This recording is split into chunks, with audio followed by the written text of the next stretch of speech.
and we have to really escalate the noise we make so that we'll be heard.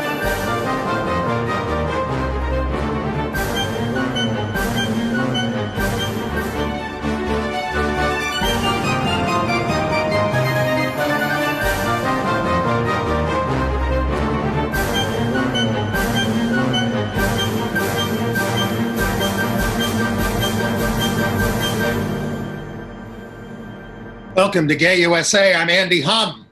I'm Ann Northrup, and glad we still have Larry in the open to remind us to make noise so we can be heard. I was just thinking about that today. We haven't, we didn't have, when Larry died, we didn't have the opening when we were doing the show. And now people get to see him every week, and we should always remember his counsel.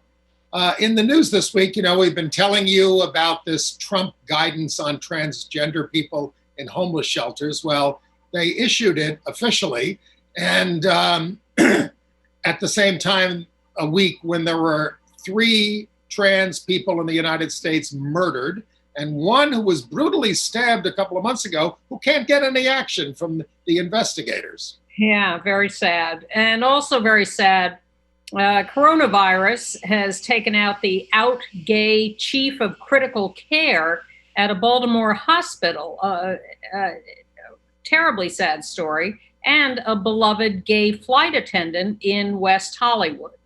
In New York, transgender, queer, and gay candidates have been certified as winners in a sort of generational sweep of the election for progressives. It's really amazing. Mexico City has become the first jurisdiction in Mexico to criminalize conversion therapy. This is quite a story. The High Court in India has ordered protection for a lesbian couple from their families, and they're now saying that this has a lot of further significance for LGBT rights in India. Well, that's sort of the story. Whenever anything good for us happens, then everybody starts claiming all sorts of other things will happen. There's a backlash. A pastor in Ontario, Canada, comes out as transgender and almost survives a vote of retention from her congregation, but not quite. And Summerland is the name of a lesbian-themed World War II home front film from England, and it's being released this Friday. We'll give you varying points of view about that. So Trump, that guidance we've been telling you about, that awful guidance, which basically says, how do you spot a trans person in a homeless shelter and get rid of them and all that kind of stuff. So they have issued that officially, but this starts the clock on a 60-day comment period. Is it worth bothering to comment on anything that they do? Yeah. The same question could be asked about the Heritage of Pride town hall I attended online last night. It's always good to comment, always. I mean, you should not upset your life to do it, but yes, it's always good to go on the record. The problem is the Trump administration is plowing ahead as if the Bostock decision from the Supreme Court didn't happen, which said, at least in terms of employment discrimination and in places, that sex discrimination, that anti-LGBT discrimination is sex discrimination. That's the new law of the land. Although they're going to argue it only applies to, I guess, certain parts of employment. Yeah. And so, federal employment at that. But the Trump administration is plowing ahead as if the Constitution as a whole did not exist. You had only to watch William Barr's testimony this week to reach that conclusion. They will do shamelessly and relentlessly anything they want until someone, I don't know what, grabs them and yanks them out of there. It's nothing stops these people. They obey no laws, and they are just out of control. So the fact that they're going to do this to trans people in homeless shelters, not a surprise. Well, I mean, we obviously did watch the hearings, and I have a lot of friends who turned it off after 5 minutes. And frankly, I was kind of horrified by the Democrats as well. Only a few of them really asked questions that zeroed in and skewered him and got him on got him on the record. They weren't interested in getting him on the record, most of them. They just wanted to give speeches. And, That's not unusual. For most of the day, and he's such a liar and such a filibusterer that's why they gave speeches. I couldn't listen to him for most of the day. Every time I'd turn on, I'd have to turn it off after about 10 seconds because he is so loathsome. But by the end of the day, late in the afternoon, I turned it on and watched a little more of it. I don't know why I was ready to then. And he continues to be loathsome. He is a... Are you going to investigate Trump? Why should I? That's what he said. Why should I? Horrible human being. All right. So the other thing, one of the things he was questioned about was the lawsuit against the Affordable Care Act. And again, this is something from which that the Trump administration is trying to eliminate entirely and has already gotten rid of transgender protection. So there was a story this week that said President Biden could reverse the ban on transgender folks in the military within 30 days. And there's a lot of other things, a ton of things that he better do on the first day by signing executive orders, especially around reproductive rights and those kinds of things. We'll get to that. But before I forget, I also want to recommend the Mary L. Trump interview in The Advocate this week. Very, very direct and meaty and good. She really... I thought it was a little chatty. And yes, in a good way. Oh, okay. And I also... Mary, we'll ask you good questions. Who did she do an interview with last week where she had really... she looked kind of scared and slumped over and ill-dressed in her first interviews. Rachel Maddow, yeah. And then she did Chris Cuomo. I didn't see that one. Maybe it was The View. She did something where she'd really pulled herself together and really looked terrific and really was sharp and good. I think she's doing a great job, and I really recommend The Advocate interview as something that explains her whole situation and her history. When I commented that she looked like she had a makeover from the day after the Rachel Maddow thing, I was castigated for talking about looks. But this is television. I put a jacket and tie on for you folks. I mean, we try to look a certain way. Well, I like the way she looks, and I think she's done a great job and is extremely thoughtful and intelligent, and I appreciate everything she's doing. Okay. Good for her. So the backdrop of the reason we're raising this guidance from the Trump administration against transgender people, which you already know about, is that, again, the horrible atmosphere in this country for trans folks, the ongoing murder of trans women of color. In Louisiana, Keisha Hardy, I'm going to guess Keisha. Keisha Hardy, 24 years old, gunned down in broad daylight in Baton Rouge at 1 o'clock on Monday, in the afternoon, found lying in the street and died at the scene. Horrible.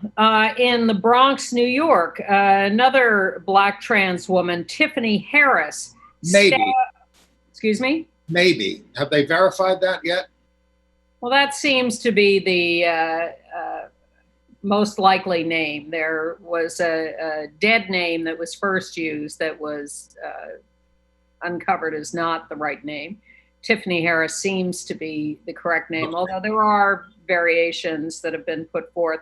Anyway, 32 years old, stabbed to death by a former partner. Well, that's what they suspect, and they have a picture of the suspect on a camera leaving the place, so that they're looking for him to find out what's going on. Yeah. And then in Akron, Ohio, a trans man, Brian Egypt Powers, shot dead. A Black trans man, 43 years old. They're just coming at us like a tidal wave. The bullet apparently pierced both of his thighs. Now, the police didn't bother to even recover the bullet casings in this case. And the family says the murder is not getting the attention from law enforcement that it deserves. He was a lifelong resident of Akron. And in Chicago, a Black trans woman, Armani Washington, 25 years old, her apartment was broken into. She was stabbed. The thinking is that it was a former customer. She worked as a sex worker. Right. A customer who didn't pay and was angry at her. Her roommate saved her by interrupting the violent attack. But the police have dropped the investigation. She was hospitalized for a week. She was so badly injured. Oh, they slashed her belly, her arm, her forehead. So yeah, she was hospitalized for a week. Yeah. She says, when I told the police I was trans, they stopped calling back. Well, and what do we have here? Last night in New York at a demo, a young trans woman is arrested and thrown into an unmarked van like the police are doing, or the federal agents are doing in Portland. The behavior of the police and law enforcement, we just keep hearing these stories of terrible things that they're doing. And it's just horrifying what's happening. As is the, can we move on to the COVID crisis? Yes. Okay. Well, first we want to tell you that finally in California, healthcare providers and public health officials are now required to collect voluntarily provided sexual orientation and gender identity information. They weren't doing this in California. Governor Newsom, and they directed it, and there was the Assembly, I think, passed a law about it, so they moved on it. Now, it's the law in New York City, but we can't get any data. They won't give us any. It's the law. It's been the law in New York for 4 years to collect this data, and they won't do it. It just feels Liberal like New York. I don't want to catastrophize or overgeneralize, but systems are breaking down. Yes.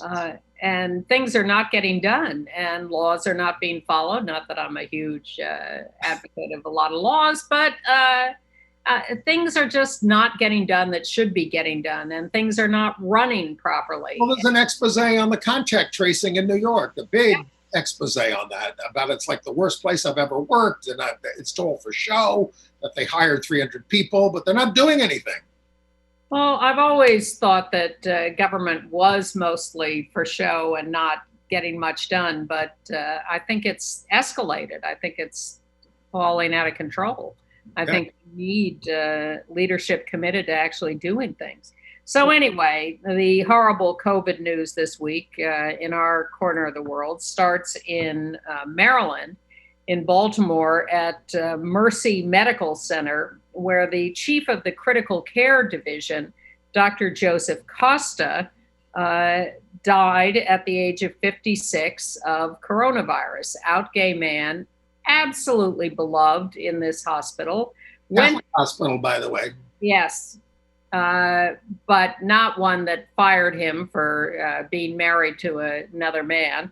And he just kept working and working and working to take care of his patients. And finally, he succumbed to the virus. But he was so loved and honored that 20 of his colleagues and his husband, Peter Hart. David Hart. I'm sorry, David Hart.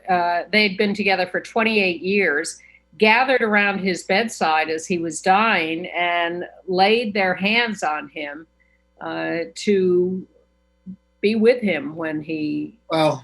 He's known for a wonderful bedside manner, and his colleagues said he acted more like an older brother than a boss, which is sweet. He was a musician who played several different instruments. He loved to travel, and just a great guy who is now gone to coronavirus. Then out in California, a gay flight attendant, Jeffrey Kurtzman, 60 years old, with Hawaii Airlines. He died of COVID on July 21st. He tested positive after attending in Hawaii an in-person employee training session where even the limited CDC guidelines weren't followed. He wore a mask, but a lot of people didn't. He gets COVID. He was John Duran, a West Hollywood council member and the former mayor there, said he was heartbroken. He said they sang together in the gay men's chorus. They were brothers in sobriety, and he was a sweet and gentle giant. Wow. It just, now Hawaii Airlines says, oh, we'll do better now with our trainings. And now they want everybody to go back to school. It's madness. It is madness, but it's more of the systems breaking down and things not working. Not good. But to save us all, Trump has come up with Dr. Stella Immanuel. She reminds me of the old Dionne Warwick psychic, whatever. It's hard for me to believe. I mean, I hope her medical license has been taken away by the time this show, gets. Hard to imagine she has one.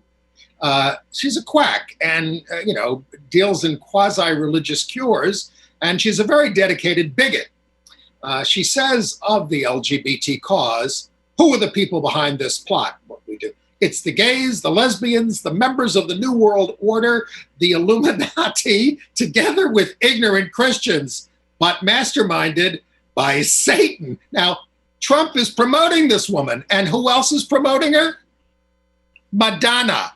Madonna tweeted that this woman is a truth teller, and, it's the... Really? Alien DNA? Madonna. So I wouldn't have deigned to mention this woman, except that she is being trotted out as part of the scheme to continue to promote hydroxychloroquine. Because they bought so much of it. Yes, and that is not what is being mentioned by the mainstream media. The Trump administration cornered the market on hydroxychloroquine, 63 million doses, and they're stuck with it. And they want to get rid of it.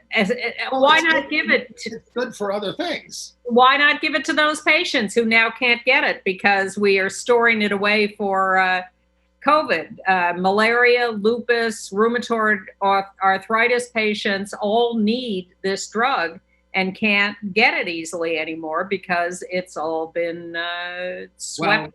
I'm sure Louis Gohmert is going to want some.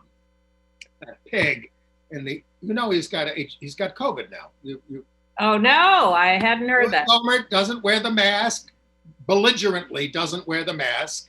After the hearing yesterday, he's huddling with Barr, not wearing a mask. Then he goes to the White House because Trump is going to fly him on the Texas trip. He takes the test. You're positive. He is, this man is literally the scum of the earth. He makes Jim Jordan look like a liberal. And Herman Cain's on oxygen at the moment, I guess. I know. Come on, face reality. I do. I hardly go out. I've been invited places lately and, let's have dinner outside. No, I'm not doing it. Don't ask me. The new Senate Corona relief bill, by the way, cuts $1 billion out of global health funds, which means a blow to HIV/AIDS treatment around the world. We're just robbing everything else for this fantasy attempt to attack us, not effectively. All right. Okay. You want to tell me about Lady Red Couture? Yes. Late breaking news to us anyway. I think it may not be so off the presses in LA. Lady Red Couture, a legendary drag performer, trans performer in Los Angeles, dead at the age of 43, totally unexpected.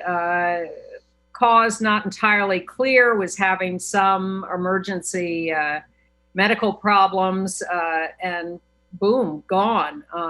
People are just devastated in the drag community and throughout LA, where she was a real icon, and another huge loss for who knows what reason. I want to mention a couple of non-LGBT deaths.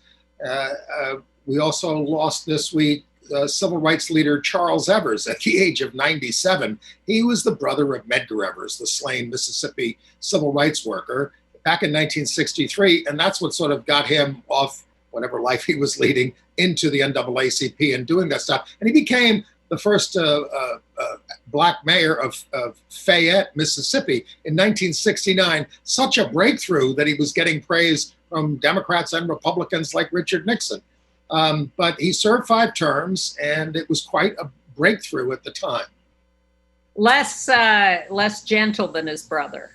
Oh, my, well, he was more of a character, yes.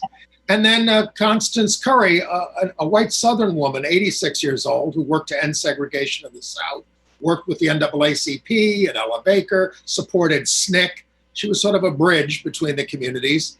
And I also want to mention that, I watched the John Lewis Coming Across the Bridge live on Sunday morning. I had it on, I was watching it. And I was very impressed with the fact that CNN's reporter, Victor Blackwell, while the casket is coming across the bridge, said, he didn't stop with this bridge. He didn't stop with this. He worked for women's rights. He worked for LGBTQ rights, and he worked for gun control. I mean, he talked about this in that context. He was really known for these things. It wasn't just something that he did. And then they had on the head of the Smithsonian Institute right after that, Lonnie Bunch, and he talked about the same thing. He talked about LGBT rights in the context of John Lewis. And I'm just so glad that it's getting integrated, because that's what we're working for, integration. And there's just one more, or do you want to say anything about? No, go ahead. There's just one other non-LGBT death I want to mention, because it struck me that it was Tony Elliott who started Time Out magazine. They call it Time In magazine now. But he created this, 100 years ago, and it spread to 327 cities. But it was among the first to have gay and lesbian life as a weekly thing that they did in the magazine. And they did it in many places all over the world. It started in London. Okay, so I want to mention a couple of things. A documentary that a viewer of ours in Atlanta sent for us to preview, Lillian Smith, Breaking the Silence. Lillian Smith was the author of the books Strange Fruit, novel, and Killers of the Dream, and they were both about racism in the South. You reminded me of it when you mentioned Constance Curry, a white Southern woman who dedicated her life really to working to end segregation back in the 1930s and 40s. She died some time ago, but there's a new documentary that we were able to see this week that is really terrific. And I think we'll be playing film festivals and will show up, I hope, all over the place sometime. Lillian Smith. And she was a lesbian, and she had started a camp for girls in the mountains of Georgia in the 1930s. And she fell in love with a fellow counselor, and they were together for 30, 40, 50 years until Lillian's death. And they were not out in the whole wide world, but they were certainly well known as out. They were friendly with Martin Luther King. They were friendly with other civil rights leaders who they spent time with as an out lesbian couple. It's quite a story, and I highly recommend that people look at those books by Lillian Smith. Well, even being willing to live the way they did was a risk and was pioneering. People just did it. They didn't talk about it. They just did it. Well, but many people did live that way. And when we talk about Stonewall as beginning the movement, or as if there weren't people who were out and living their lives before then, I think it's very discouraging. And I think we need to understand that the heroes among us have been there for hundreds of years, thousands of years. And it's only recently that we've begun to write the history. So Lillian Smith, a very important figure as an anti-racist in the South 100 or 80 or 90 years ago. Well, and I would be remiss not to mention the death of Regis Philbin. Oh. I know he's not your favorite, but Regis was endlessly entertaining, even if you disagreed with everything he said or thought he was a Neanderthal in some of his thinking. But what I found so brilliant about him, and what's important to me and us, I think, is his style of broadcasting. Years ago, we used to be referred to facetiously as the Regis and Kathy Lee of gay TV. You're dating yourself. You know, we go back longer than that. I was struck by this quote of Regis's: spontaneity is everything to me, working without a net. And that's certainly what I try to emulate and appreciated about him. His complete lack of a filter, his willingness to put himself out there to say anything that came out of his head. It went straight to his mouth, and it was endlessly fascinating to me. Well, you know, he said he saw, I believe it was Jack Parr, it was working with him, and he saw him, and the way he just talked about whatever he was doing, and just talked. He didn't use a script or anything. And, you know, should we adopt that style at the beginning of the show and talk about what we did last week? And I don't think we need to. We do the whole show without a script, so and we interpolate various personal details as we go along. Yes, we do. Yes, we don't want to bore this delightful audience with any more. Well, it's amazing how interesting he could make that stuff. Always. You know, that's the thing. It used to be a local show, Regis and Kathy Lee. They had me on to debate the gay rights bill. But before the show, the producer kept coming to me and saying, "No, he's not comfortable with this." He said he doesn't do, meaning current events and things. He just didn't do it. And gay stuff, I'm sure. Or whatever. Just kept. So basically, you know, he just let me and the anti-debate, and he hardly, I won't get into the whole story, but he didn't say much at all. And Kathy Lee, who was, you know, a former protege of Anita Bryant, didn't say anything. All right, let's talk about sounds horrible. Sounds awful, Andy. Happy to tell the whole story someday. You have and you will. All right, let's talk about some elections in New York, some exciting breakthroughs. Yes. The first out trans people have been elected in New York as Democratic district leaders. This is a small unpaid office. There's a big list of them. Amelia Decoden, right? Yes, I think Amelia Decoden, Decoden, and Melissa Sklarz, who we know for forever. And this is in Queens. Well, you've seen on this show several times. Yes. Now, you know, I mean, the first out gay district leader elected official in New York was a district leader, Ken Sherrill, in 1977. But these are the first transgender folks. They've both been long involved in politics, even though Amelia is pretty young. Sklarz lost an assembly race last year, and they're now seeking to reform the county party. And Amelia was the youngest member of the state Democratic Committee at 19, and then came out as trans at 20. So they're both elected district leaders in Queens, along with out gay Zachariah Boyer.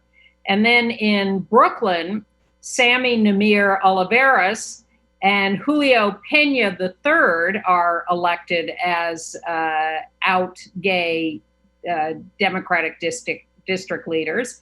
And in the Bronx, Justin Westbrook Lowry, also a new Democratic out gay district leader.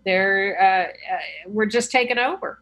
And, you know, we talk about Queens, and of course it used to be Archie Bunker territory, but it's now, of course, produced AOC, Alexandria Ocasio-Cortez. And wasn't she wonderful this week, taking on sexism in the Congress and seeing those words, her words, printed on the front page of the New York Times was a landmark.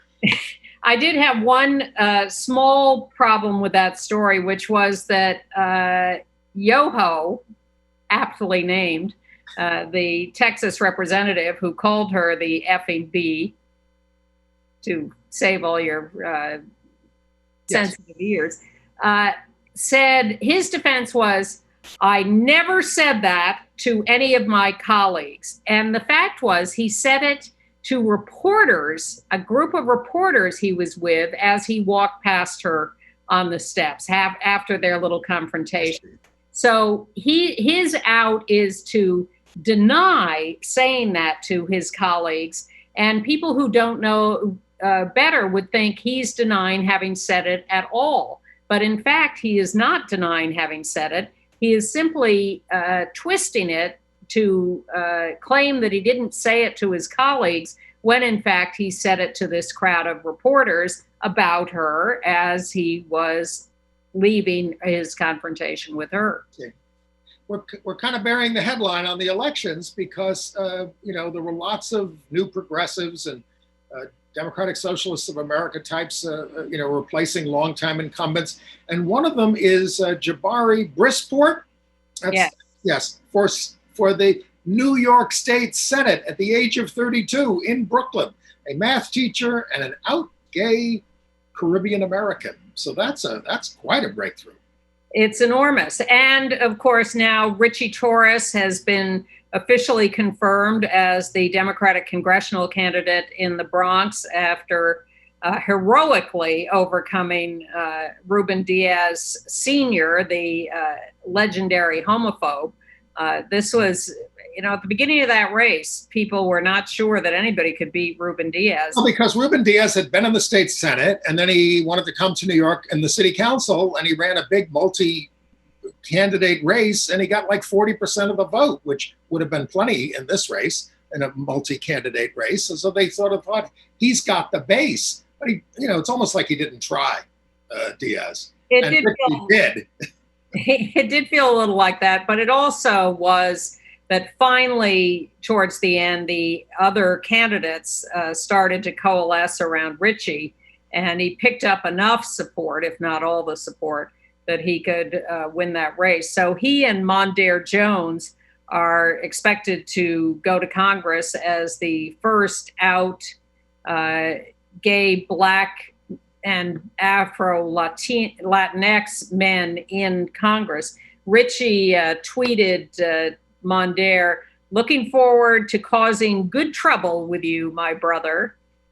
It'll be quite a caucus for me. And the House voted for an Latino, what they're calling it, I think, Latino American Museum for the mall. When we're going to get our gay one too.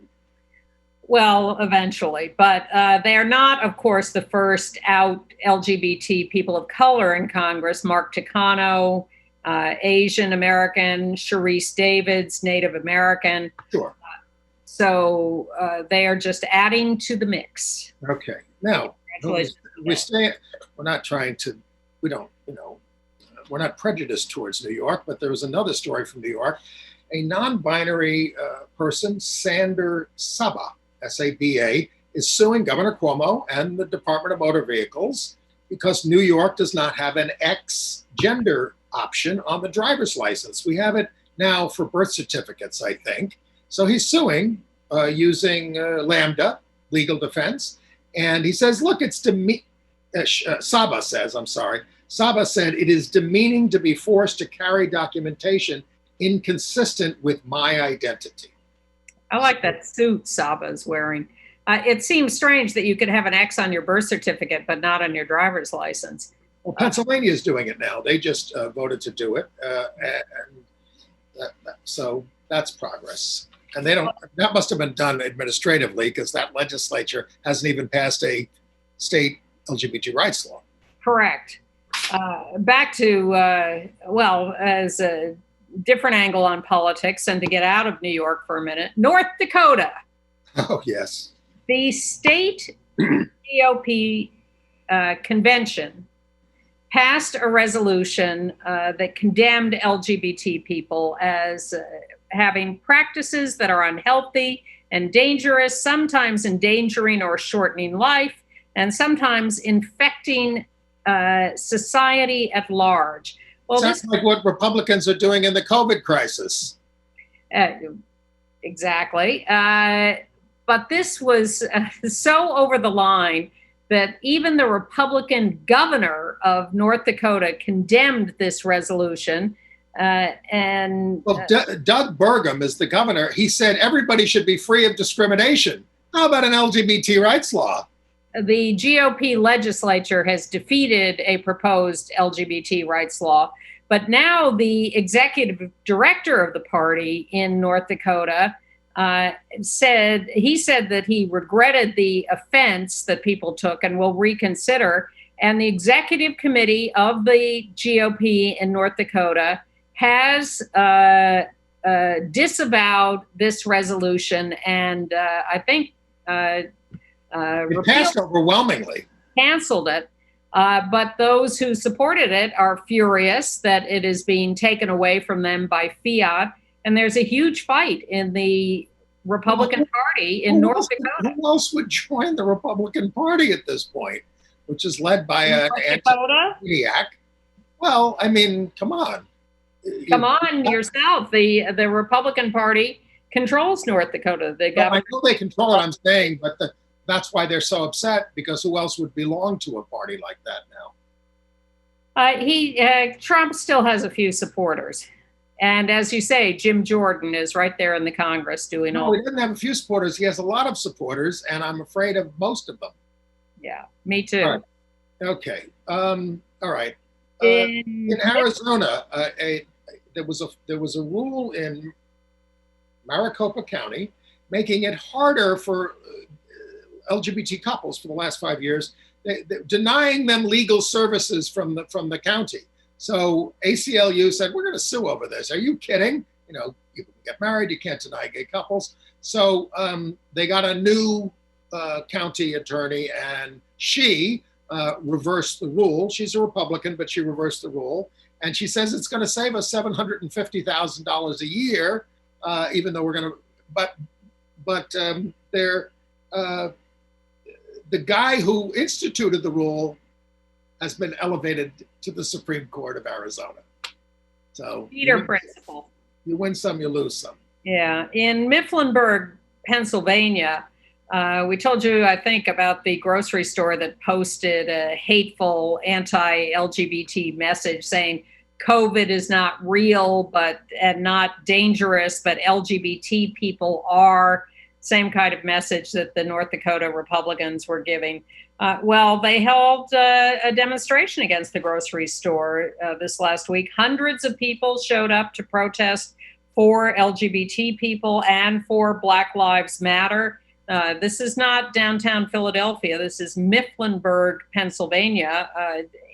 There have been stories written lately about how the suburbs are becoming more integrated. This was written about after Trump tried warning suburban housewives against racial integration. Well, as people have pointed out, the horses left the barn. The suburbs are a lot more diverse than they used to be. And that warning was issued by Betsy McCoy.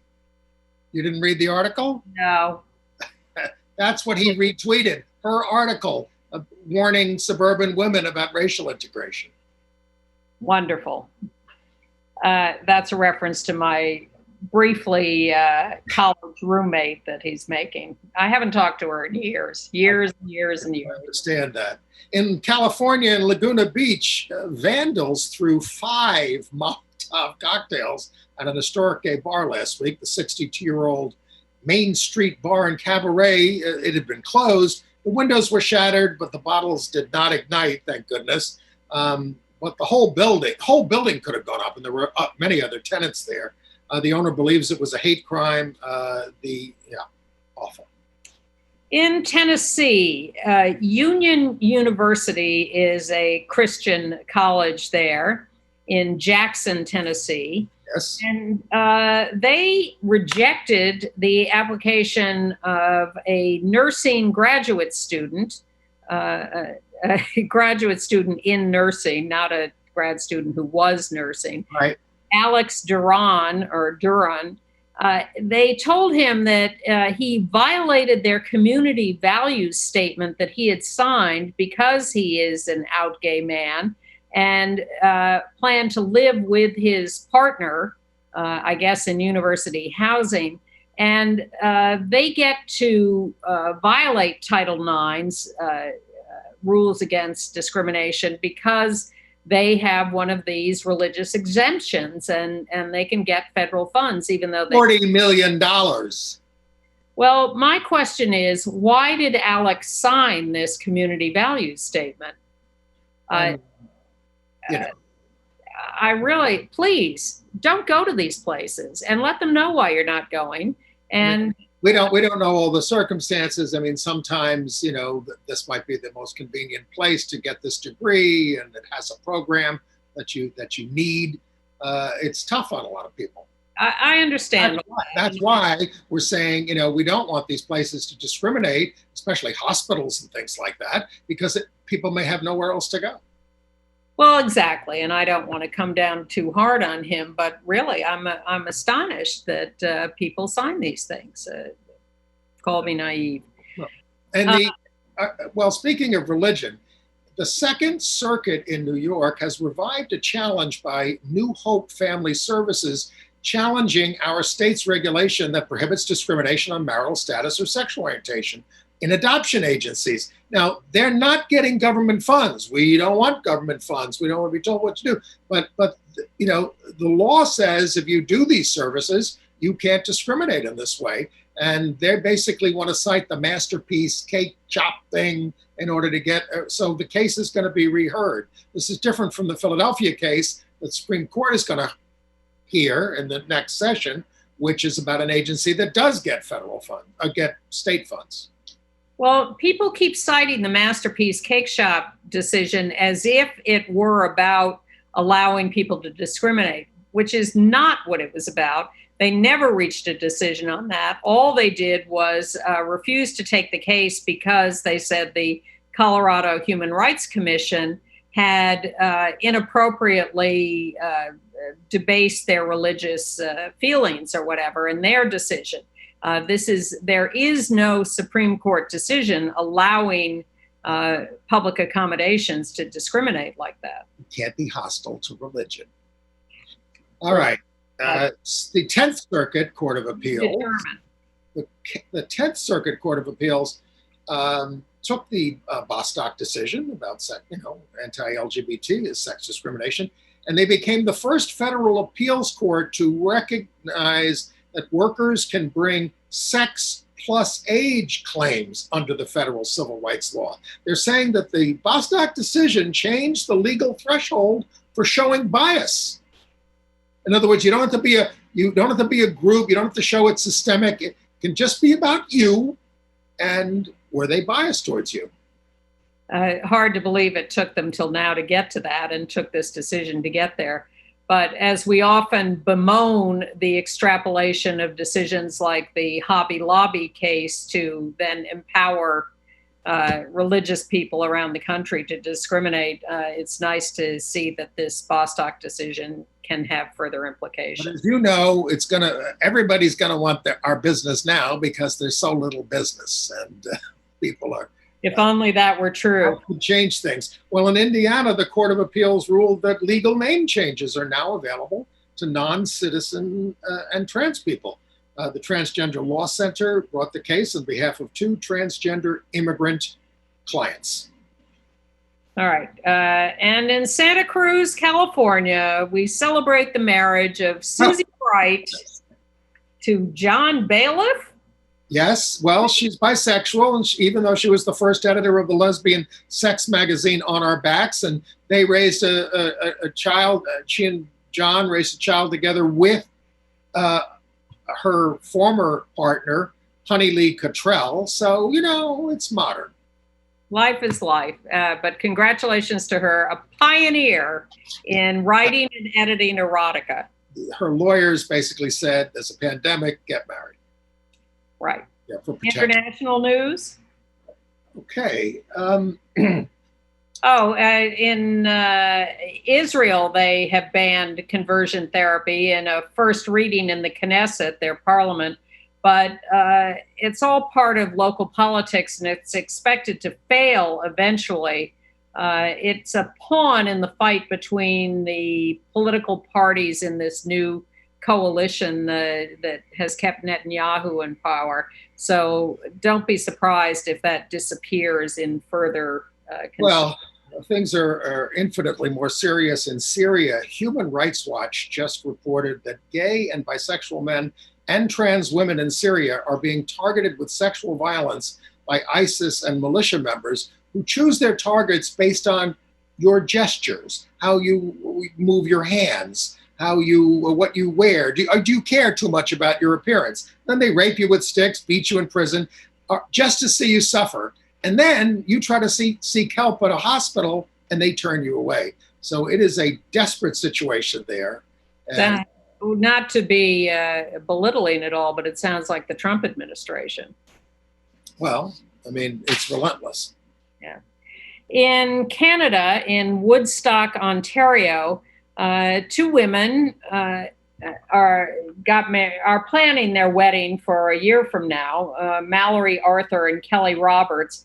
They have so far been turned down by the officiant they tried to hire and by the videographer they tried to hire, both of which are evidently illegal. They're getting a lot of support from others in Woodstock, Ontario, but it's, imagine everybody you call to hire to work on your wedding says, sorry, you're disgusting, we're not working for you. Nice. Also in Ontario, a Baptist pastor came out in a sermon and asked for acceptance. The congregation voted narrowly, 58 to 53, to terminate the contract of Junia Joplin, 41. She'd been the pastor of the Lorne Park Baptist Church since 2014. And now, so much for scripture, which says in Christ there is neither male nor female. It does say that. That's in Mississauga, Ontario. By the way, she's been invited to preach at a lot of progressive congregations. I hope she lands on her feet. I'm sure she will. And I'm sure she'll gain a lot of self-respect that will carry her through this. But by the way, I don't know about Madonna's self-respect. In addition to supporting Dr. Emanuel, it turns out that she's now accused of not having been fined $1 million by the Russian government, as she claimed last year, for being too pro-homo in her 2012 concert there. We don't know. She said she was. Others are saying now she never was. So, in Saudi Arabia, one of our great allies in the Middle East, a Yemeni blogger was convicted for supporting LGBT rights, got 10 months in jail, a fine, and will be deported for posting a video supporting LGBT. He was a refugee from Yemen, where, of course, there's a huge war going on. And he was in Saudi Arabia as a refugee. And someone just asked him, what do you think of gay people or whatever? And he said, live and let live. Everyone should be allowed to love. 10 months in jail, deportation. Mexico City. Now, not only did they outlaw gay conversion therapy, but what struck me about the story is that you get 5 years in prison if you do this, and more if you try to do it to a minor. And the only time we ban it here, for the most part, is with young people. We don't ban it for adults, although some places have tried to do that. This is the first jurisdiction in Mexico to ban it, but this is the first time I've ever heard about it being criminalized. I also was wondering whether it covered just secular conversion therapy or religious conversion therapy.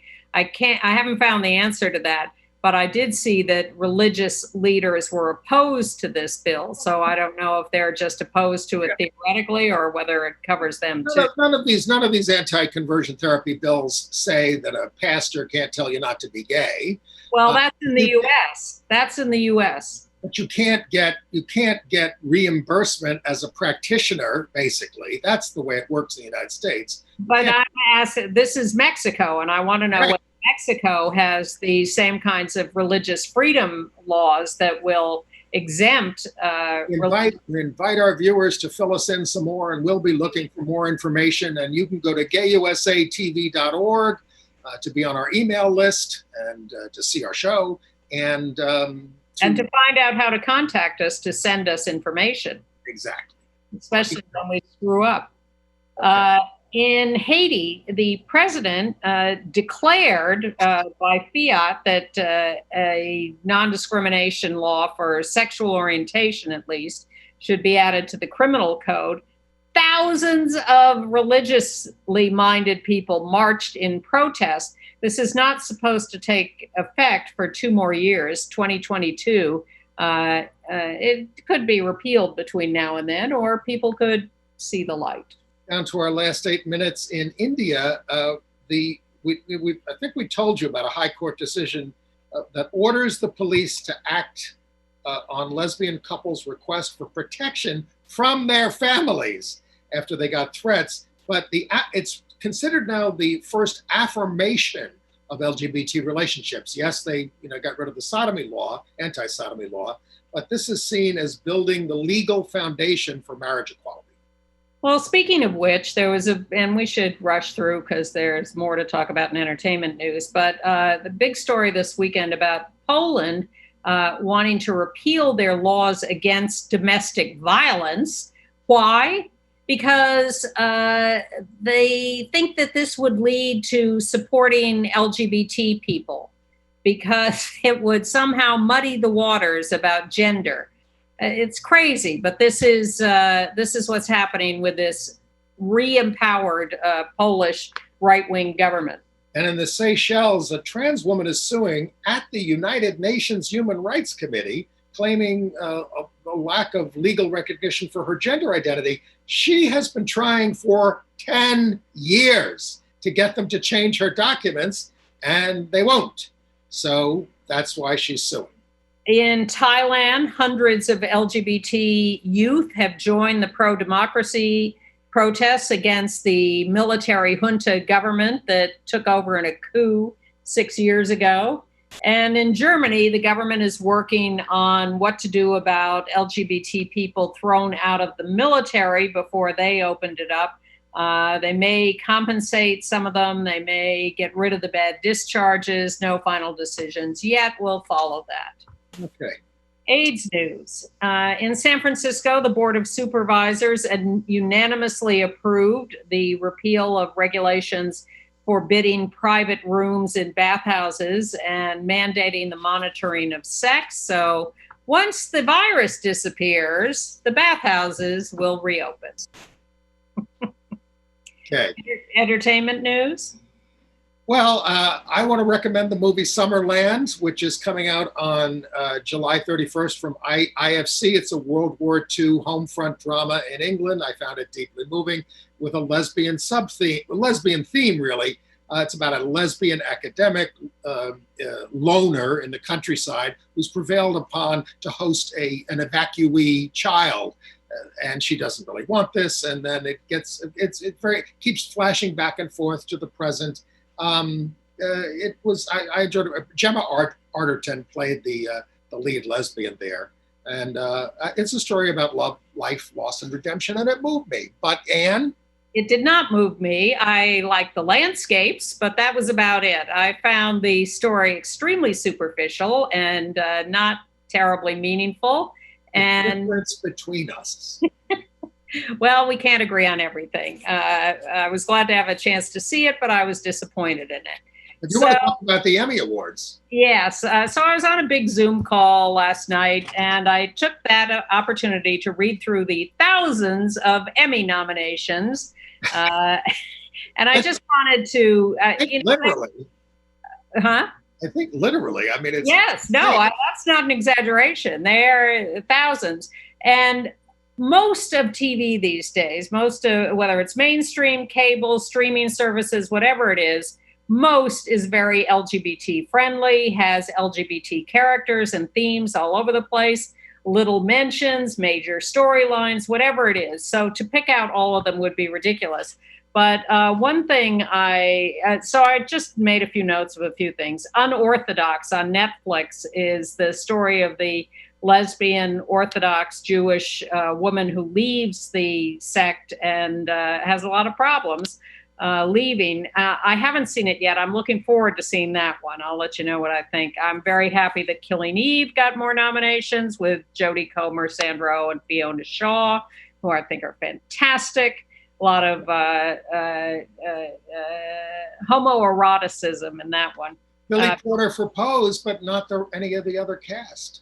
Yeah, that was sad. I would have liked to see more nominations there, but he won last year, first Black gay man to win Best Actor. I'd love to see him do it again. Watchmen, most nominated. I watched that. I found it a little confusing along the way, but quite compelling. And it starts with this whole depiction of the Tulsa 1921 massacre of the Black population there, the successful Black population. And that's quite riveting. And Regina King is riveting. So I'd recommend watching the first couple of episodes of Watchmen anyway. And Kate McKinnon again for Saturday Night Live. And doesn't Andre Brower play a gay character on Brooklyn Nine-Nine? I didn't watch it enough. I couldn't stay with it. Hollywood, a lot of nominations, including Holland Taylor and Jim Parsons, out LGBT people. Titus Burgess on Unbreakable Kimmy Schmidt. Lots of RuPaul nominations for Drag Race. Top Chef, always a very gay show. Queer Eye for Douglas. Excuse me? Hannah Gadsby. Yes, Hannah Gadsby for Douglas. Queer Eye, We're Here, this new show on HBO that we watched this year that was 3 drag queens traveling America to all these really homophobic towns. I was glad to see them nominated. Wanda Sykes on Marvelous Mrs. Maisel, Laverne Cox. Cherry Jones, Succession. Yeah. Will and Grace, Andrew Scott, your favorite, on Black Mirror, Grace and Frankie. Holland Taylor for Hollywood. Blackish has some strong gay storylines. American Masters often does LGBT stuff. Not gay, but Leah Remini. I can never resist Leah Remini in Scientology. And Jim Parsons for playing the agent who discovered John Saxon. Randy Rainbow for his YouTube show got nominated. Randy. And Circus of Books, the documentary about the erotic bookstore, the gay erotic bookstore run by the straight couple. But the heartbreak is no nominations for my favorite show, My Brilliant Friend. Oh my gosh. I don't know why it hasn't caught on. Maybe because it's in Italian. It's such a brilliant, brilliant show. I can't recommend it highly enough. On HBO, you can get it on demand. It's a wonderful, wonderful story of 2 girls growing up in Naples post-World War II. I saw a 2-part play about it, but when this show gets canceled, I'm catching up on My Brilliant Friend on HBO. So rich, so deep, so moving. My Brilliant Friend on HBO. Yes. And that's my final word for this week. It's our final word, and we're down to 33 seconds. Fill it. Fill it. Well, you didn't want me to mention this, but the GLAAD Awards are this week on Facebook and YouTube on Thursday, July 30th at 8 o'clock Eastern, and on Logo, August 3rd at 8 o'clock Eastern also. And they've got a ton of performers, so at least you don't have to buy a ticket, and you could watch if you want to see the performances. Well, that's nice because some of these things do charge. Bye-bye. See you next week.